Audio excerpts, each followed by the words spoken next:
इसलिए मैं आपकी हाइट नाप रहा हूं कि आपकी हाइट कितनी है। बस मेरा इतना ही कहना है, ज़्यादा नहीं कहूँगा। जो भक्त सामने आवे उस भक्त को इंची टेप से नाप कर उससे 1 फुट बड़े भगवान हो, इससे और बड़े हो, भक्त से बड़े भगवान हो। जो विराजमान करे उसकी हाइट जितनी हो उस हाइट से बड़े हो, तब तो मजा आएगा, तब तो मजा आएगा। भगवान कितने बड़े हो, विराजमान करने वाले की हाइट से बड़े हो। मंदिर कितना बड़ा हो कि बहादुरपुर में उससे ऊंचे मंदिर में मकान बनाने की अनुमति नहीं हो, उसका नाम मंदिर होता है। अबे बना दिए घर कूड़े थे, यहीं से नहीं दिखता, वो दिन नदी की बदौलत है कि थोड़ा दूर से दिख जाता है, कोई नहीं दिखता।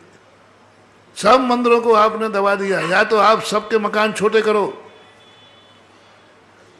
बुलडोजर मंगाओ, क्या बात है महाराज जी, आप खतरनाक हैं, आप चलवा ही दोगे। कई बार बहुत मुश्किल से किसी कलेक्टरों में एक आध दम आती है, बाकी कोई झगड़े टंटे में पड़ता नहीं। कोई एक आध कोई कलेक्टर कभी आता है जो नगर का मास्टर प्लान लगाता पर जिसकी दुकान है मकान पड़ते सबको क्या करता है। अशोकनगर में कादवार हुआ है ना, हुआ होता है, कभी कभार कोई एक आध कलेक्टर आता है। ऐसा ही कभी कभी आता है कोई साधु जो कहेगा सब लोग अपने मकान मंदिर से नीचे कर लीजिए। नोटिस हो गया, ये नोटिस हो गया, तुम नहीं लोगे तो हम चस्पा चस्पा ही बोलते, नोटिस हो गया। बोलो सभी लोग अपने मकान मंदिर की ऊंचाई से नीचे रखेंगे, जिनके हो गए हैं वे उतार लेंगे।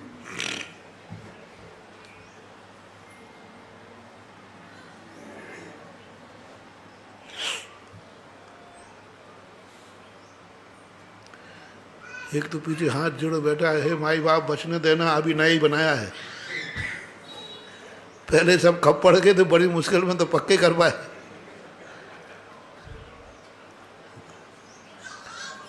और जिन जिन को मकान बनाना, एक बार एक समय हो रहा है फिर भी सुनाता हूँ। मंत्री पद की नियुक्ति थी, तो बेगम साहब बोलेंगे साहब मेरे भैया को मंत्री पद पर रख लो। बादशाह बोले बेगम तुम्हारा भैया इतना होनहार नहीं है, दे दे। अब नारी तो ना दे, जब मैं बेगम बन सकती हूं तो मेरा भैया मंत्री क्यों नहीं बन सकता। बोलो मंत्री बढ़ा के बेगम बढ़ी। अब स्त्रियों की तो सनक है, कौन वो तो जब मैं बेगम बन सकती हूं, तुम्हारे बाजू में सिंहासन की बराबरी में बैठ सकती हूं, तो मेरा भैया मंत्री क्यों नहीं बन सकता। राजा ने कहा, सबने समझाया बेगम साहब रानी साहब बनना अलग चीज है, महारानी बनने के लिए अकल नहीं चाहिए महारानी बनने के लिए अकल नहीं चाहिए, मंत्री को अकलवान होना चाहिए।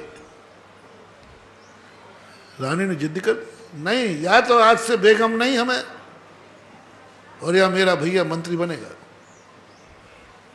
नहीं तो मैं भी आज से बेगम पद का त्याग देती हूँ। अब राजा साहब ने कहा कि क्या करें, बीरबल से सलाह ली गई। बीरबल ने कहा साहब जो पुरुष होकर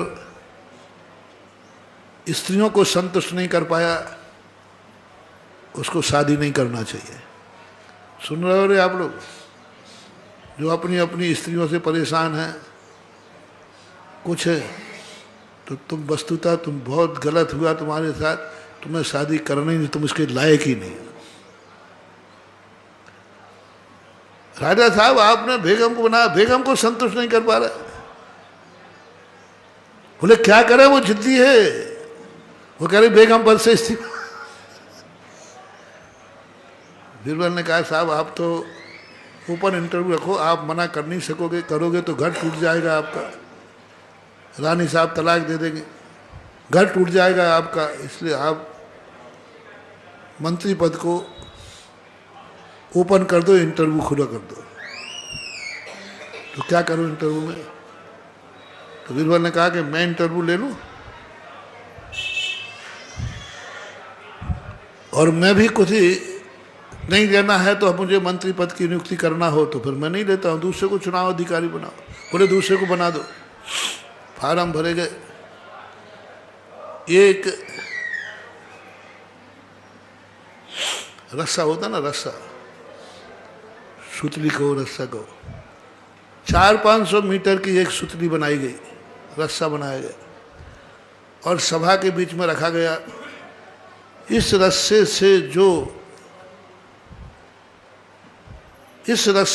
जो 5 लाख रुपया कमाएगा वो मंत्री बनेगा। और रस्सी सामान सूतली जैसी थी, रख दिया गया।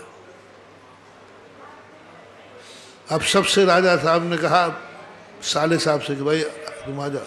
देखा मुझे पड़ी, हमारे भाई को क्या बुद्धू समझ रखा है? बुद्धू समझ रहा है? 500 का रस्सा नहीं 5 लाख में बिकता क्या? सीधा कह दो कि भर्ती नहीं करना है। अरे वो तो सभा में चढ़ पड़ी, मेरे भाई को बुद्धू समझ रखा है तुमने। 500 रुपए की चीज जो 5 लाख में बैठ के आएगा, कौन खरीदेगा? राजा साहब कहे बैठे रहो, देखो अभी कोई नहीं आएगा तो फिर देखते। सब करते करते बीरबल जी खड़े हुए, बोले साहब बस 500 ही, 5 लाख ही बस? इतने महंगे रस्से से 5 लाख ही बस? रानी कहती है पागल तो नहीं है? राजा साहब बस 5 लाख, यदि ज्यादा आ गए तो आप फिर बोल दो पहले 5 लाख में फिक्स बेचना है, यदि उसके ऊपर पैसा आया तो? राजा साहब कहते बहुत ऊपर आया तो और अच्छी बात, तेरी मेहरबानी। ठीक साहब, 5 लाख आपने बहुत कम रखे साहब, राजा बहुत कम रखे। बस कृपया करके आपके पास शिकायतें आएंगी तो आप शिकायतें सुनना मत। और बस बीरबल ने कहा कि साहब 4-5 नौकर और दे दो, वो ले जाओ। और बीरबल में रस्सा डाला सड़क पे और लाल निशान लगाया सब, राजा साहब का मास्टर प्लान है, सब बिल्डिंगें टूटेंगी। दोनों तरफ 10 फुट की रास्ते को उनने कितना कर दिया 20-25 फुट। अब सब पर बोले लाल निशान लगाते जाओ और इन सब पर नोटिस दे दो कि अपने आप हटा लो, नहीं तो हटा दी जाएंगी। पूरा मार्केट था उसी में, अशोक नगर का मेन मार्केट, कपड़ा बाजार। सब हाथ पे जोड़े, बोले साहब आप तो कुछ भी करो, जो कहो ले लो बदल। सारे व्यापारियों ने, बीरबल ने कहा देखो टूटना तो पक्का है, मास्टर प्लान है। 2 नंबर में कितने में सिलेंडर करें बोलो, राजा को पैसे की जरूरत है। बोले साहब आप तो टूटने मत देना। और पूरा इतना पैसा आया, इतना पैसा आया,